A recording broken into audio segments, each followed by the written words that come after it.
آله وصحبه ومن تبعهم بإحسان إلى يوم الدين ثم أما بعد السلام عليكم ورحمة الله وبركاته. Nous revenons dans notre leçon de Waraqat fi Usul al-Fiqh. Nous sommes dans les définitions al-Ahkamu al-Taklifi, les différentes sentences religieuses. On a parlé de al-Wajib, ce qui est obligatoire.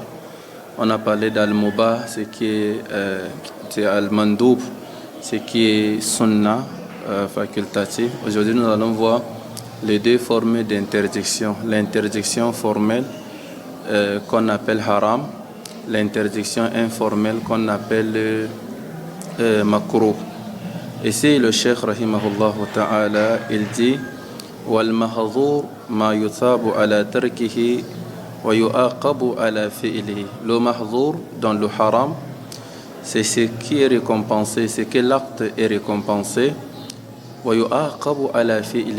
Et on châtie, on punit celui qui la délaisse. Prenons l'exemple de la prière obligatoire, prenons l'exemple de la zakat, prenons l'exemple du pèlerinage pour celui dont les conditions sont requises.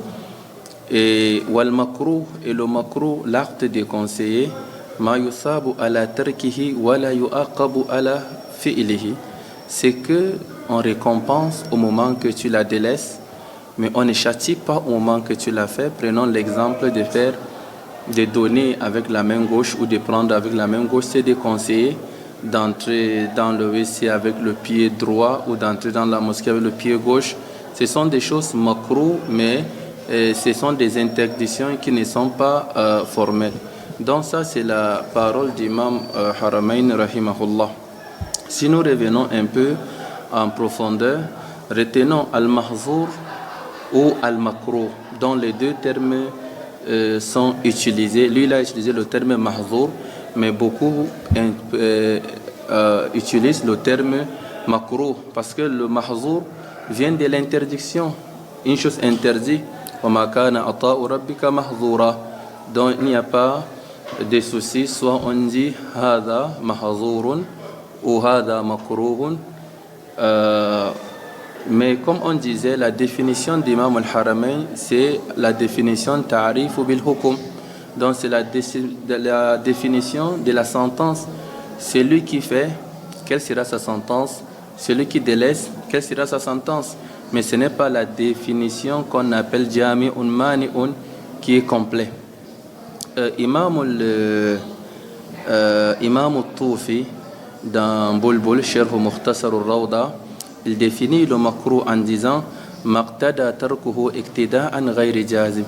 Maqtada tarkuhu iqtida'an ghayri jazim, ce que l'interdiction s'impose, une interdiction qui n'est pas formelle. Le Cheikh Ousaymin dans Al-Usul fi ilm al-usul ma talaba bihi ma naha anhu ash-shari nahyan ghayri jazim, ce que la charia a interdit, une interdiction qui n'est pas formelle. Donc c'est ça qu'on appelle al-makruh. Et souvent on utilise aussi le terme de khilaful awla. Khilaful awla qui veut dire c'est déconseillé, en utilisant le terme khilaful awla. Et il y a des ulama qui voient la différence entre makruh et khilaful awla. Ils disent lorsqu'on dit makruh, ça vient d'un test clair, nassun sarihun, un test clair qui dit de ne pas faire telle chose. Mais khilaful awla, on comprend à partir d'une recommandation facultative, d'où le sens inverse, mafhoum al-mukhalafa, à la mafhoum al-mukhalafa, et ça donne une interdiction formelle. Exemple, si nous prenons l'exemple, le prophète sallallahu alayhi wa sallam dit dans l'hadith d'Imam Bukhari, إذا دخل أحدكم المسجد فلا يجلس حتى يصلي ركعتين, qui entre dans la mosquée, qu'il ne s'asseye pas jusqu'à qu'il fait 2 unités de raka'at. Donc entrer dans la mosquée, prier 2 unités de raka'at est une sunnah. Et entrer dans la mosquée, s'asseoir sans faire la nafila, c'est khilaful awla. Pourquoi khilaful awla? Parce que le sens, le terme clair n'a pas dit ne vous asseyez pas, mais a dit que si chacun entre dans la mosquée, qui salue la mosquée, Donc voilà comment il distingue entre khilaf al-awla à partir de la compréhension du texte ou makruh à partir de différentes interdictions informelles qui ont été dites dans la sunna. Donc ici, dans la méthodologie de l'enseignement de la da'wa, celui qui fait une chose interdite, haram. Prenons l'exemple de celui qui prend l'alcool, celui qui fornique, celui qui prend des stupéfiants, celui qui maltraite ses parents, sa femme. Ça, ce sont des harams. Et de l'autre côté, celui qui fait des choses makruh, ou celui qui entre dans la mosquée sans voir de quel pied il entre, celui qui ne voit pas de quel pied il entre au WC, celui qui entre dans la mosquée sans faire le tahiyyatul masjid, celui qui donne avec la main gauche et reprend avec la main gauche. Il a fait makruh, ce n'est pas permis. Mais la manière de les traiter, la manière de les considérer, c'est deux choses. Même islamiquement, celui-ci est châtié, parce que s'il vole, on peut lui couper la main. S'il commet un crime, il sera puni, tandis que l'autre, son délaissement, n'est pas une chose qu'on doit le punir. Donc voilà pourquoi essayons d'être bienveillants, essayons d'être sages au moment que nous voyons une personne qui ne fait pas des actes de conseil, comme quelqu'un qui dit « je ne donnerai pas ma fille à telle personne parce qu'il ne fait pas rak'atan al-fajr ou parce qu'il ne fait pas tahiyyatul masjid ou donc parce qu'il ne fait pas des actes surrogatoires ». Ça, ce n'est pas un fondement. Mais lorsqu'une personne dit « je ne donnerai pas ma fille à telle personne parce que c'est un voleur, parce qu'il prend de l'alcool, parce qu'il fait des choses interdites », là c'est clair, parce que c'est deux volets d'interdiction. Donc voilà le sens de makruh, d'où nous allons revenir encore plus tard pour développer dans autres aspects. Et maintenant, al-mahdhur, qui est haram, et quand on dit haram, c'est sifatun mushabba bismi fi'il. Quand on dit haram, l'interdiction, al-man'u, n'est pas faire quelque chose. Haramun ala ayni an tat'am al-kara. Donc haram, c'est une chose interdite, formelle. Lorsque tu fais, Allah va te punir, Allah va t'interroger, et islamiquement, dans un endroit d'éducation islamique ou dans un milieu islamique ou dans un pays islamique, tu es exposé à être châtié. Donc ici, al-haram, c'est le semblable des wajib, c'est le contraire des wajib. Imam al-Tufi dit « Wa maqtada tarku iqtida'an jazim » c'est qu'on impose l'interdiction à titre formel obligatoire. أو ما نهى عنه الشرع أو شارع نهيا جازما. C'est ça haram. De mentir, c'est haram. Voler, c'est haram. Trahir, c'est haram. Calomnier, c'est haram. Imam al-Zahabi a un grand livre, Al-Kaba'ir. Al-Kaba'ir, les grands péchés. Vous allez voir, il a mentionné autant de grands péchés. Donc ça, ce sont des choses interdites.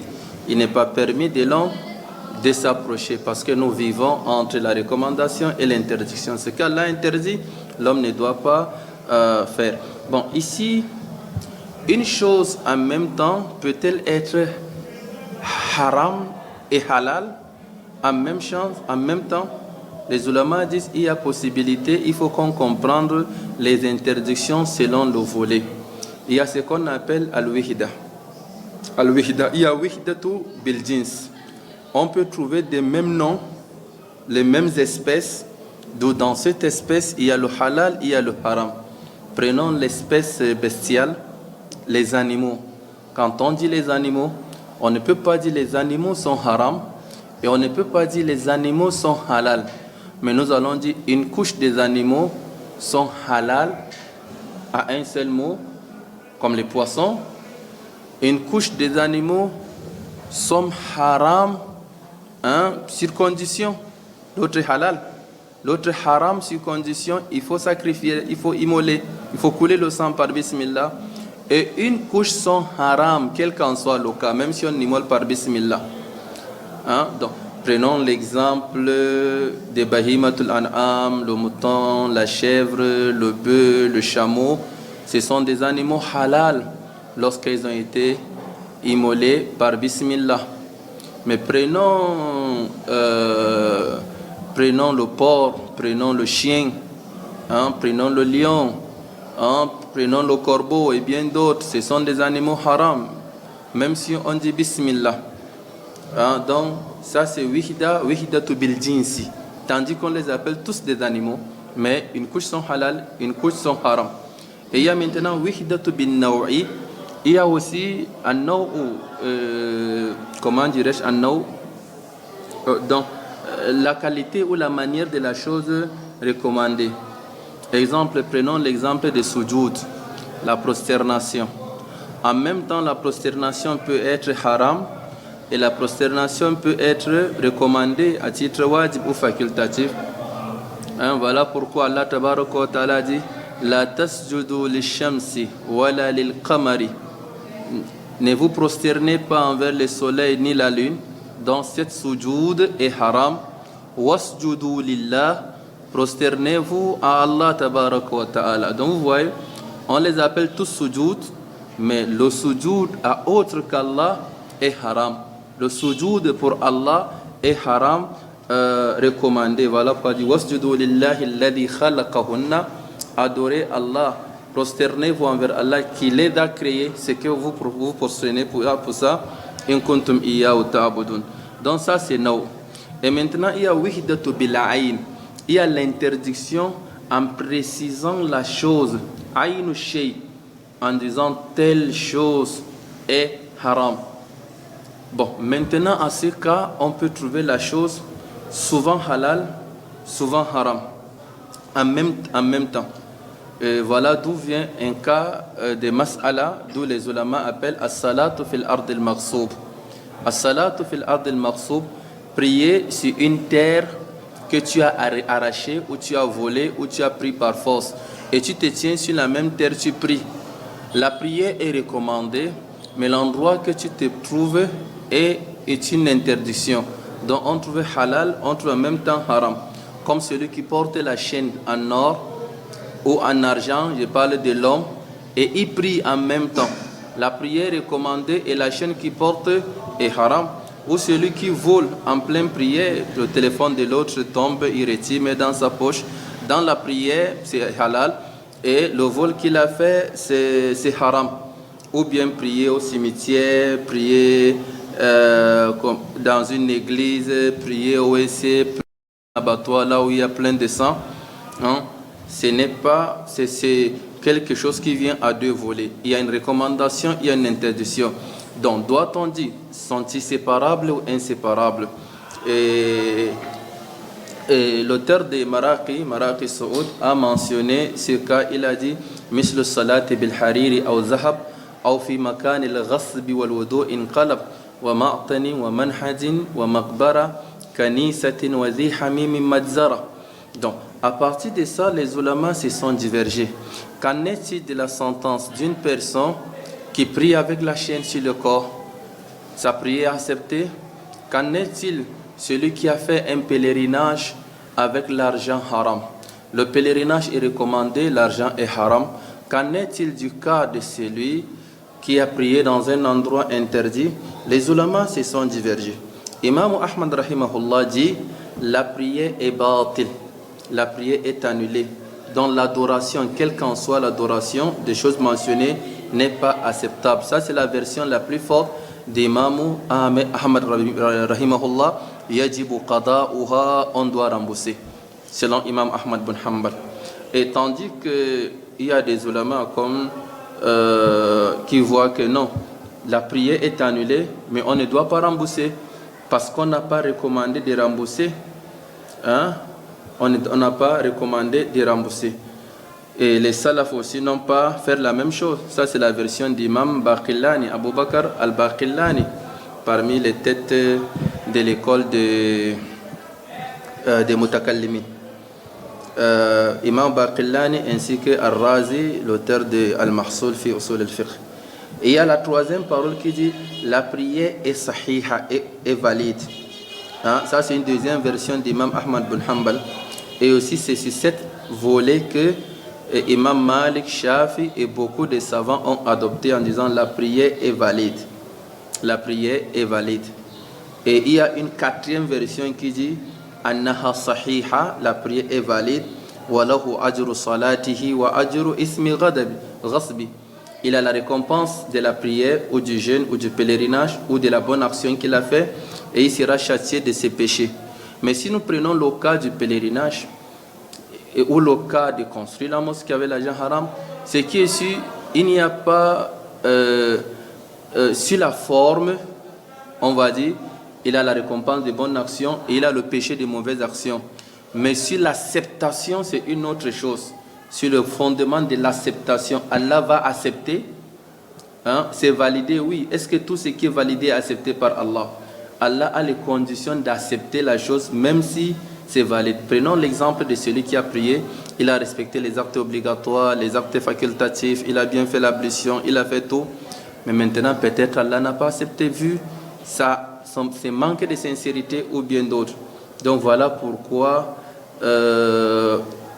ici, celui qui construit une mosquée avec le haram ou qui fait le pèlerinage avec haram, nous allons dire Inna Allah tayyibun la yaqbalu illa tayyiba. Allah est pur, il n'accepte que ce qui est pur. Même si tu as fait, mais pas automatiquement que j'ai accepté. Voilà. Et cette dernière version, la 4e, c'est il a la récompense du prière, il a les péchés de l'interdiction. Muhammad Amin Ashanqiti dans Muzakir fi Usul Fiqh dit wa hadha aqyasun, c'est plus conforme de l'analogie, c'est plus clair. Donc voilà en quelque sorte les deux interdictions. En islam, on a deux sortes d'interdictions, ce qui est formel et ce qui est informel. Ce qui est formel, c'est ce qu'on appelle haram, on appelle mahdour. Hein? Et ce qui est informel, c'est ce qu'on appelle makruh ou mahdour. C'est toujours la même chose et ce sont des mêmes sentences différentes, Inch'Allah. Nous allons revenir parler du reste al-mubah ainsi que sahihun wa batilun si Allah nous facilite, Inch'Allah. Subhanakallah bihamdika nashhadu an la ilaha illa anta nastaghfiruka wa natubu ilayk. Wassalamu alaykum wa rahmatullah.